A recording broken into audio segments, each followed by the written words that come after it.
आउँछ होला तपाईँले त म अँधेरोदेखि के गर्ने आमा, छोरा भएर जन्मिनु गाह्रै रहेछ।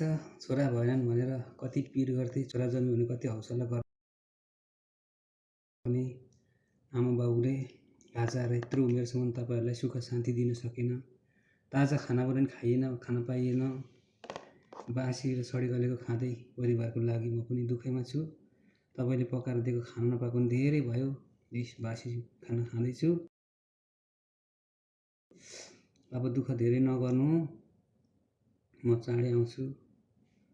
अब के गर्ने त, तपाईँको नाता नातिनीको लागि, समाज सेवाको लागि, आफू मरेर बाँचिरहने तपाईँहरूको नाम राख्नको लागि,